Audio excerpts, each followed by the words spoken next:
limited government. Yesterday, Christopher Wray, FBI Director, was caught with his pants down and acting playing dumb and trying to play dumb about a standard technique used by the FBI and Department of Justice to entrap potential people they're trying to entrap, to turn them as witnesses or whatever other reason. You got to watch this back and forth between Representative Tom McClintock and Representative Wray, and then stay tuned because we're going to actually show you from years past people who blow the whistle on exactly what's being done. What's the Woods procedure? The Woods procedure is a procedure has nothing to do with 702. It has to do with traditional FISA, Title I FISA, as we call it, and involves having files that have all the underlying documents to support each of the factual assertions. Is that important to the integrity of FISA applications? Yes, sir. In February of 2020, you assured the committee that you took these FISA abuses seriously, that you were working to address them. A year and a half later, the Office of the Inspector General reported that you weren't. They reported systemic noncompliance and essentially that some FBI field personnel took the Woods procedure as a joke. If we can't trust your past reforms, how seriously should we take your promises of future reform? I appreciate the opportunity to address this one. So that OIG finding actually applies to, number one, that applies to compliance problems that occurred before all the fixes that I was testifying to you all about. Even though the report came out later, it was covering a time period that predated all of the fixes and reforms we put in place. Your general counsel assured Mr. Durham that the abuses would not have happened because of the new procedures for supervisorial review, yet some of the worst abuses in Crossfire Hurricane were committed by supervisory agents. So why should we have any great confidence that's not going to happen again? There are a couple different sets of reforms here. So the first is on the reforms that we put in place in response to the Inspector General's Crossfire Hurricane report. But we can't trust your supervisors is the problem. The problem seems to be that this power exists at all, and human beings, being what they are, will tend to abuse them. Could you describe the term parallel construction as it relates to evidence produced in FISA searches? Parallel construction? I'm not sure I've used that. Doesn't that refer to the FBI using forbidden information from a 702 search to alert local law enforcement to search for and then produce the same material without revealing that it came from an improper search? I'm just not sure about the use of the term. Well, has the FBI ever employed that particular tactic in prosecuting American citizens? Not to my knowledge, but again, I can look into that and get back to you. Wow. What percentage of FISA warrant applications are rejected by the FISA court? I don't know that we have that number. There's usually a back and forth with the court. It's not unusual for the court to... it's a fraction of percentage, isn't it? A fraction of a percentage? Yeah. Yeah, I don't know if that's right, but it's definitely a small number. And I think that's partly because our folks learn over time what that sounds an awful lot like a rubber stamp. I see my time's expired. I yield back. Okay, well, you see, parallel construction. Apparently, this is the first time that FBI Director Wray has said it, who knows about it, and he claims that the FBI doesn't use it. Wow, well, you might have heard of a guy named Robert Mueller, he had that little report. He did spend 3 years running a special counsel. He was the FBI director. He is Christopher Wray's mentor. This is Robert Mueller speaking before Georgetown University in 2014, a little bit after Edward Snowden blew the whistle on the surveillance state that was basically surveilling everything in America, storing it so that the FBI and law enforcement could look back in time to create future prosecutions. Here's Mueller defending parallel prosecution. I'm Ray McGovern from Veteran Intelligence Professionals for Sanity. The question about parallel construction. For 10 months now, we've known that the FBI and the DEA have used information originally acquired from NSA but information that would not stand up in court. And they have parallelly constructed cases enabled by the NSA information to make it appear that your excellent detective work has worked. Now, how do you feel about that? Do you have any legal qualms about parallel construction? Where it is, I would, as you call it, parallel, what is construction? Is that the word you use? That's not a word that I'm familiar with or use. Often there are differing ways that you obtain information that may be consistent, may be inconsistent. Some may be classified at a different level than others. And so long as I am satisfied that is within the law and judges have upheld that capability, then I'm okay with it. Well, the question is whether it's legally acquired. And if it's legally acquired, you could use it in court. Why do you have to go back and make believe you learned about it in a different way? Well, if let me put it a couple of ways. You can legally acquire certain information, as we do under the FISA statute, for instance, but that does not mean it can be used for other purposes without perhaps other judges' approval. And so while you say legally acquired, that is the first step that I'm concerned about, but also it has to be used legally as well. Some of it may not be admissible for a variety of reasons, but that does not prevent us from acquiring it. People often come up, and not often, but will say, well, why don't you merge the CIA and the FBI? Wouldn't it be easier? Wouldn't it be more successful? To which my response is, we collect under different authorities. What the CIA, the authorities for the CIA, NSA, and others collecting overseas are completely different, not completely, but different than the authorities under which the FBI collects in the United States, and appropriately so. So I am comfortable with the authorities on either side, CIA, NSA on the one hand, and law enforcement, domestic intelligence on the other hand. And then it's up to the rules of court as to that which is admissible.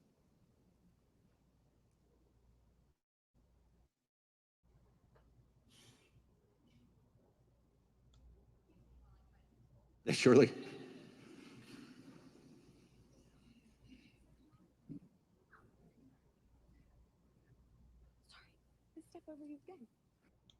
Okay, well, we're going to stop that. Here's what's interesting to me about that. He is fully okay with using lawfully or information obtained using the FISA process that might not be usable for other agencies, or might not be usable for crimes they discover or things they find out that are not related to their investigation. He's perfectly comfortable with is sharing that with other law enforcement agencies to tell them where to look to uncover other things that are out there that they've found out without any legally valid reason for those law enforcement agencies to have it. One of the interesting cases that occurred and that have occurred recently was there was a case in the Supreme Court. I can't remember the name of the case, but it was in the last 5 years, where they were deciding whether or not somebody could put effectively a tracking device on a vehicle, and from people who they had under surveillance, could they put a tracking device on their vehicle so it was easier for surveillance? And the answer that the Supreme Court said was no. You can't do that unless you have a warrant to do so. You can't just say, oh, we've got these people under surveillance, but we don't have a warrant, or we don't have probable cause to search, to engage in search and seizure. And as a result, you can't track their whereabouts using a electronic device. So that's a case that's pretty clear cut, seems consistent with the Fourth Amendment, which we'll talk about in a little bit. But let's just talk about what they actually have done and are doing. So I think we've got this guy named Tim Clementi, who was on with Aaron Burnett back like 2014. It was actually during the investigation into the Boston Marathon bombing, if you remember that. And he's on with Aaron Burnett on CNN talking about it. And here he goes, because I think it's, just watch this, it's a short clip. At this point, but if it's not a voicemail, it's just a conversation. Oh, come on. There's no way. Hey. Wow, this is not good. Aaron Burnett's not helping me out. I'm going to go to the same guy right now. He's on a different broadcast the next day, and I'm going to CNN again, but here you go. Let's turn our attention now to the phone call between Catherine Russell and her husband, Tamerlan Tsarnaev. You said something very interesting on Aaron Burnett's show last night. You said that if Catherine Russell does not divulge the contents of this phone call, that the FBI had other methods finding out what was said. What did you mean by that? Well, on the national security side of the house, in the federal government, we have assets. There's lots of assets at our disposal throughout the intelligence community, and also not just domestically, but overseas. Those assets allow us to gain information and intelligence on things that we can't use ordinarily in a criminal investigation, but are used for major terrorism investigations or counterintelligence investigations. And you're not talking about a voicemail, right? What are you talking about exactly? I'm talking about all digital communications there's a way to look at digital communications in the past. And I can't go into detail of how that's done or what's done, but I can tell you that no digital communication is secure. And so these communications will be found out. The conversation will be known. And it's just a question of whether or not Catherine Russell decides to own up to what was said prior to that information being known or after the fact. And it'll be unfortunate for her if she doesn't own up to it completely and fully, because the facts of this case, the facts of her involvement with her husband. Guess what, folks? You just had somebody from the FBI. By the way, I believe that was his last appearance on TV. And he's now in a secret undisclosed location with Dick Cheney. But he is admitting that they look back in time at your conversations, that they're storing every digital corporate communication. So when they go off and they issue a FISA warrant, and Bob Mueller talks about, FISA warrants are, when we do this, we do this broad search and the like, and some things that we find out we can't use in court, and it's because of classified nature and all that. The fact is, they're going back in time and they're effectively searching records that they had no access to. In the case, nobody's going to sit there and stand up and say, gee, the Boston Marathon bomber is a good guy, and and not finding him wasn't a good thing, and doing all the things they did had a positive outcome there. But the bottom line is, there's a couple of things that are somewhat supposed to be inviolable. A spouse is not supposed to be compelled to testify against their husband or wife. And you have a presumption. You used to have a presumption that you were innocent until proven guilty, and so you were constant and you were protected from unreasonable search and seizure. Supreme Court says they can't even take a bad guy who they know are running drugs and stick a tracking device on their vehicle so they don't lose them in traffic in Los Angeles. And yet, that same, you and I are having our phone calls and all of our digital records, everything we do online, sent off somewhere, turned into a database, which then can be searched at any time, all the way back until the beginning of time, as long as was done digitally, in order to create a record and create a presumption and create a reason, a pretense for an investigation that then they can use to squeeze you to basically either go to jail or at least be threatened with jail, and run you out of money just through prosecutions. This is what is real right now in America. So when Tom McClintock asked about the idea of the whole parallel criminal activity, parallel investigation, whatever it was, when he asked about that, he was asking specifically about the idea that you collect information over here that you can't use in a court prosecution. but you then tell some other agency, gee, if you look under the teenager's bed, you might find a dirty magazine. And they go off and they look under his bed. Oh, look what we found. And it was on a tipster. A tipster gave it to them. That's effectively what they're describing, is a way to surveil and then hide the surveillance and the means of where the fruit of the rotten tree, or the rotten fruit of the poisonous tree, to hide that beginning, the nexus point for the investigation, and then be able to take the information and play it out, because they now have strings to pull, so they can then go after somebody on something that may be unrelated. That's the surveillance state that we have today. That's what Tim Clementi revealed, and it is and in the case of the Tsarnaev and the guy who used a pressure cooker to kill people at the Boston Marathon and created a terror event, they used it to go after his wife and say, oh, we know you had these conversations, and to get her to flip on her husband, which, that's anti-terrorism. You sit there and you go, well, gee, people might say, well, why are you complaining about that? Complaining about it for a very simple reason. It's not the few times they use it to actually get bad guys. It's the multiple times they use it to actually try to create politically weaponized investigations against people. When they opened up the FISA investigation against Carter Page, the objective, they didn't care about Carter Page. They didn't even believe Carter Page did anything wrong.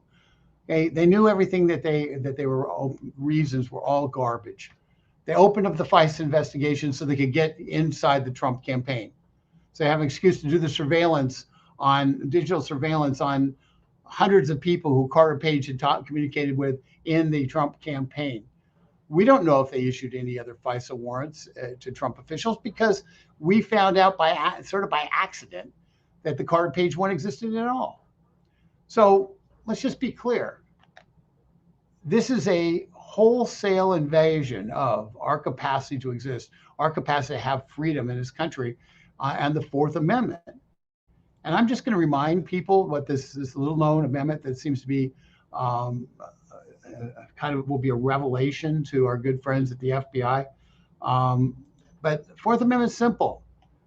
The right of the people to be secure in their persons, houses, papers, and effects. Okay. Your papers are effectively digital. Okay. Your effects, your houses are being digitally surveilled, because if you put Alexa in it, you're being digitally surveilled. If you're wearing a Siri watch, Apple Watch, you're being digitally surveilled. Okay. So everything that thing's picking up is being put in a database in a little file folder with your name on it.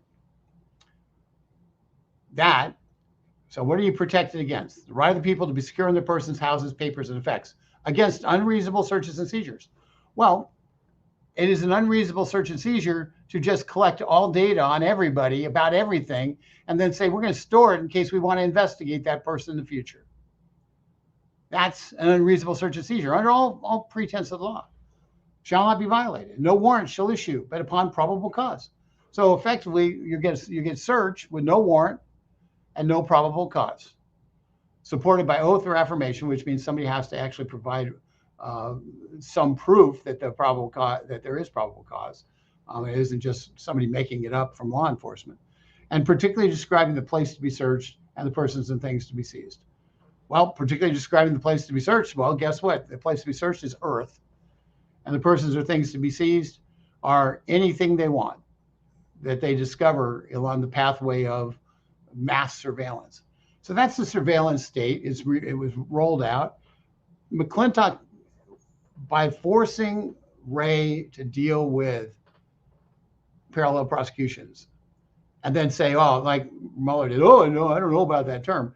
Yeah, well, it's just what they do. And it's what Mueller defended in his statement at Georgetown University. He defended the concept, didn't have any problem with it. Well, When the people who are running the law enforcement agencies of this country don't have any problem engaged in activity, which is parallel prosecution activity, which says we collect all the data and then we're going to find, if we find the people, we'll then figure out what the crime we can get them on. That's not America. And that's why, as the FISA reauthorization fight comes up, this is going to be the point of the spear is to try to say, how do we deal with this? How do we stop this from occurring? How do we get law enforcement back on track? Remember, the FISA court was set up as a protection. It was originally set up as a protection by the church, the church committee, as a protection against abuse of power by the FBI and other law enforcement agencies. That's what it was set up as an independent court saying, we're going to look at this and we're not going to allow it to just your desire to investigate people to just run amok. Well, as Tom McClintock pointed out, sure seemed, when very few FISA applications being denied, sure seems like the FISA court's now nothing more than a rubber stamp that provides far more damage to our Fourth Amendment freedoms, to our individual freedoms for all Americans, than it does provide help for those who are, in terms of the few instances where they're engaged in legitimate investigations. And if we hadn't had proof that hundreds of thousands of records had been just almost joyrided, FBI agents doing joyrides through their past, looking at surveillance information, looking at data on people from their past history, as just kind of an amusement. We hadn't had proof of that. If we hadn't spent the last 5 years with this agency going after President Trump, and just day after day after day, under false pretenses that they knew were false pretenses. If we hadn't experienced those things, maybe this concern would be something that you could put aside. But we live in the reality of where we are, not where we wish we would be. I wish we didn't have to talk about this. But where we are is we have a government that has compiled massive amounts of data on each of us, and has shown a willingness to be able to look backwards in our past and have searched through all of our data, every bit of everything we've ever done,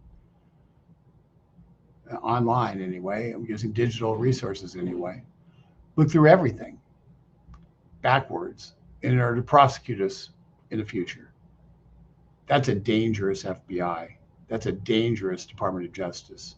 And that's why Congress needs to deal with the FISA court on reauthorization, but more importantly on the underlying law which created FISA. And it's why getting after the whole root cause of the whole censorship regime that they created is essential. Our country is at balance. We're at a tipping point.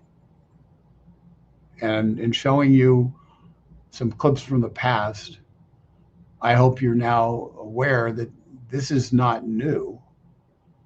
It's just now we've seen how that court's been abused because of the abuse of Donald Trump.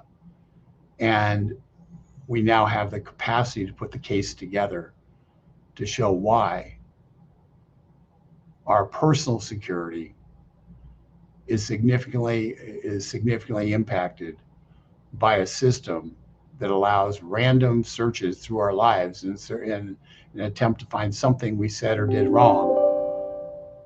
That's a problem. That's something we have to deal with, and we're going to be working hard to make certain that Congress does deal with it.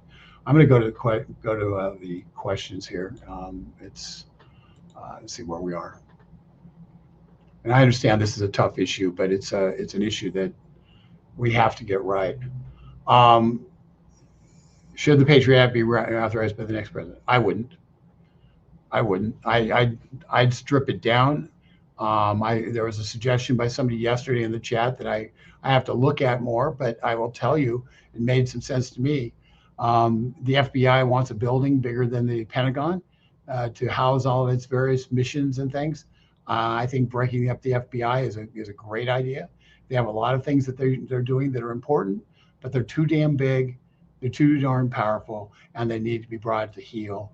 And that is, and breaking up the FBI makes a whole lot of sense to me. So while it's harder, it's harder to, you have so many intelligence agencies now, it's kind of hard to say, gee, let's have more FBI or in smaller pieces. But if you break it up, you can define mission more clearly and get the FBI out of work they shouldn't be doing, and get the FBI out of work of spying on every American. Those are things that can be done right now. I would not reauthorize Patriot Act as it is. I think it needs to be gone over with a fine-tooth comb, and we have to reinsert the Fourth Amendment into our law, as opposed to the complete obliteration of our basic underlying freedoms.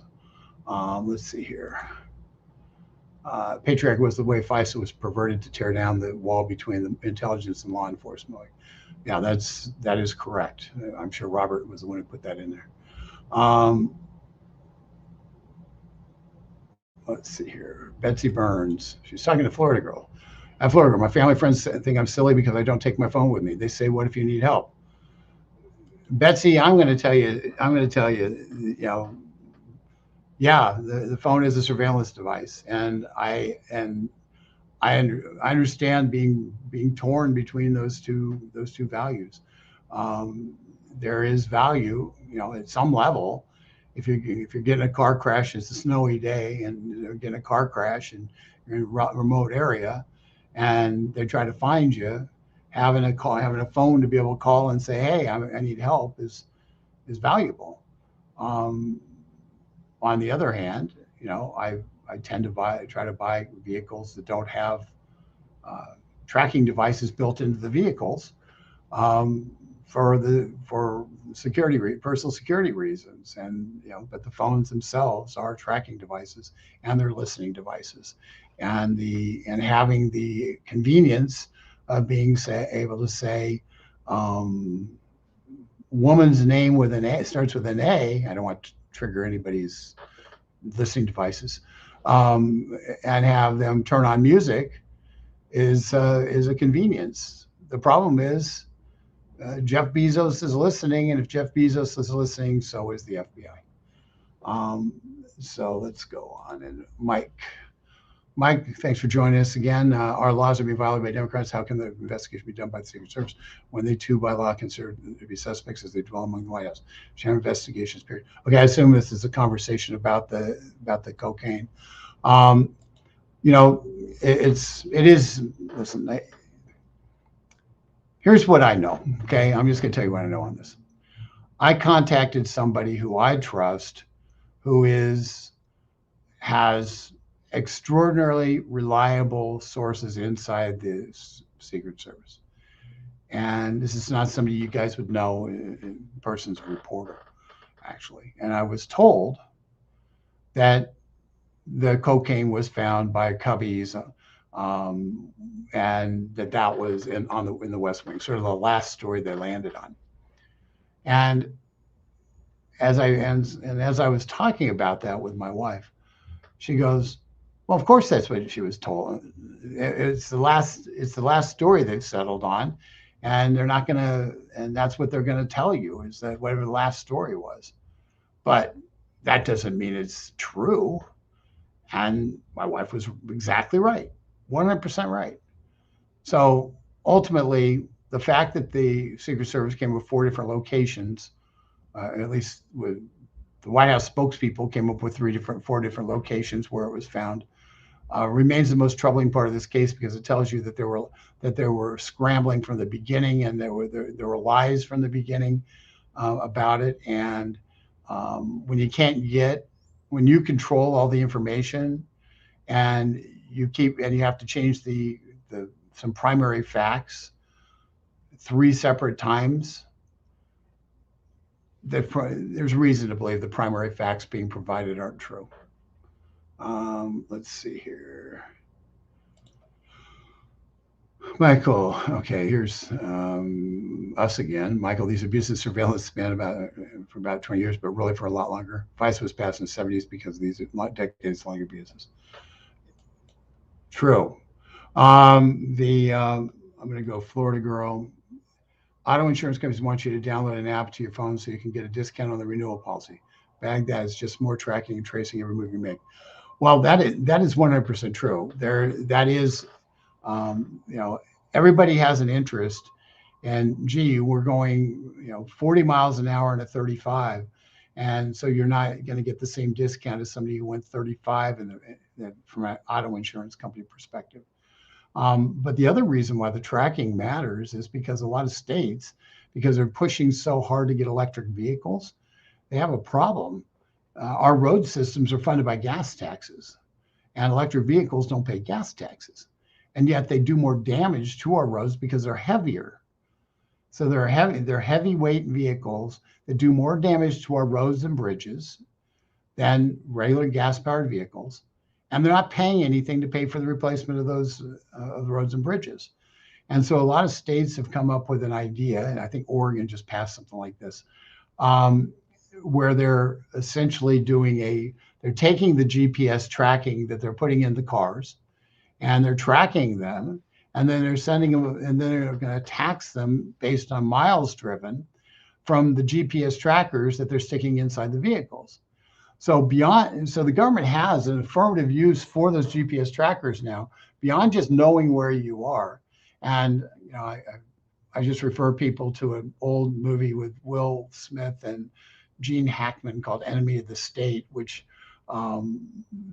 is a little prophetic. But in terms of besides tracking location and tracking, what we're talking about and tracking all that, they now want to use a taxation device because it's the only way they can figure out how to create a use tax for electric vehicles. And it's just one of those sidebar kind of things that exist on it. Let's see what else we have. Michael, no one should trust anyone or anything coming out of the White House after the treason actually did Trump's presidency. Well, here's what I kind of go by. If their lips are moving, I know they're lying. So but it's interesting to learn to see what lies they tell, because it tells you what they're afraid of.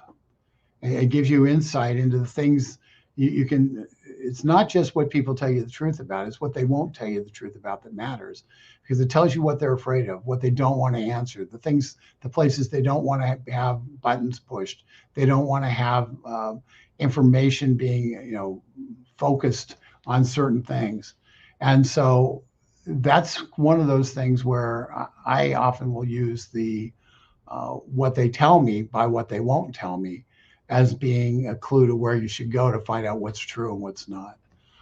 So that's just how I do it. Anyway, I'm going to let you all go. I appreciate you coming on this late, and we will be on again tomorrow. I am endeavoring to get Representative McClintock on our air to talk about this issue. I haven't nailed it down yet, but I am endeavoring to do that. And I would really encourage you we have another fixed video with it's with Chip Roy from yesterday's hearing. That's really good. There's a lot of different content that we're creating off of this, not just live streams. And I'd really encourage you to take a look at the kind of the catalog of what we're doing. And if you actually want to do that, one of the places that you can go, and the easiest place to see our whole video catalog, is to go to dailytorch.com, which is our blog site, Americans for Limited Government's blog site, dailytorch.com. And on there, just click the button for videos. Hold on, let me just do something sneaky. I'm actually going to put dailytorch.com. I normally have everything planned out on here and what I'm going to put up and stuff, but sometimes in life you decide you're going to do something a little different. So here's dailytorch.com. Let's see here. There you go. So you see our Tony tune, Tony Bronco tune, some of the other products. But if you go to videos right here, you'll see videos. Where's our videos? There we are. Okay, so you'll see the various videos that we've done, including, right here is the one we're actually in the midst of right here. You have the Ray light about FBI targeting parents, which was our take action, our one yesterday. Kellyanne Conway, Kayleigh McEnany hit back in that left-wing media swamp of video. So you can kind of go through and you can see a lot of different videos that we do that have on different issues and the like, and some different styles. And I would encourage you to kind of go through and get a taste of some of the different things, because a lot of these aren't the long live streams. They're 4 or 5 minutes. They're to the point, and they provide you with some real good information about what's going on, and sometimes a good chuckle. And as long as you are on the Daily Torch site, you can go to our cartoon section, and we, as a subscriber, and it's free subscription to get on, you get access to an email, and once or twice a week we have a cartoon. We have a cartoon in there. This is the latest one from, or second latest one for Tony Bronco. This is last week's, about Garland and the shutting down of the whistleblower, the IRS whistleblower. And so you just have a whole bunch of different cartoons that are kind of that are funny but poignant. They're political cartoons, and Tony's one of the best in America at doing this, and we're very fortunate to partner with him. And finally, I'm just going to go to the homepage on this. If you want to receive stuff on a daily basis from us, just subscribe. You go right here, and all you'll be doing on that subscription is very simple. All you'll be doing is putting your email in. It's free. Everything is free. We send you something 5 days a week. We'll send you an occasional take action. We try to do once a week on take action or something that's important. We do ask for money to help pay for that, but you can take action and not pay money. There's no cost involved. But it gives you an opportunity for those of you who just know us from Facebook or YouTube, or Twitter, or from Rumble. For those of you who know us from that and don't know the organization, this gives you, kind of a breadth of some of the things we do. And if you're in the newsletter, then you find out you get notifications on things like the letter we signed on the Railway Safety Act, that actually is just a federal increased a bunch of new regulations that the Democrats want to put into effect. And they're trying to use the East Palestine, Ohio railway derailment as an excuse to do it.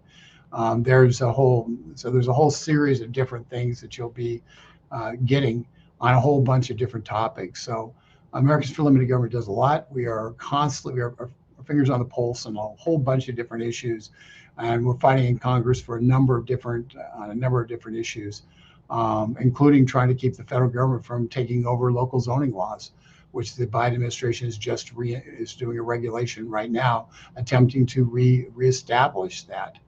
And that was our lead story today, for instance. But you can go on to dailytorch.com and see that. So that's a little bit about who we are, and I hope that you'll take advantage of the kind of the breadth of the things we do. And quite honestly, if you want to tell us, hey, I wish you'd be looking at this, please feel free to just contact us through the contact button and just say, hey, I watch and participate with your videos. Would you please take a look at what's going on over here? I've got a concern about it, and we'll take a look. So just let us know what you're concerned with, and we'll see if we can figure some stuff out. With that, I'm going to let you go. Thank you very much for your time, and please, as always, share these videos. It is important for people to be able to know what's going on, and your sharing the videos makes that happen. Once again, thank you, and have a great day.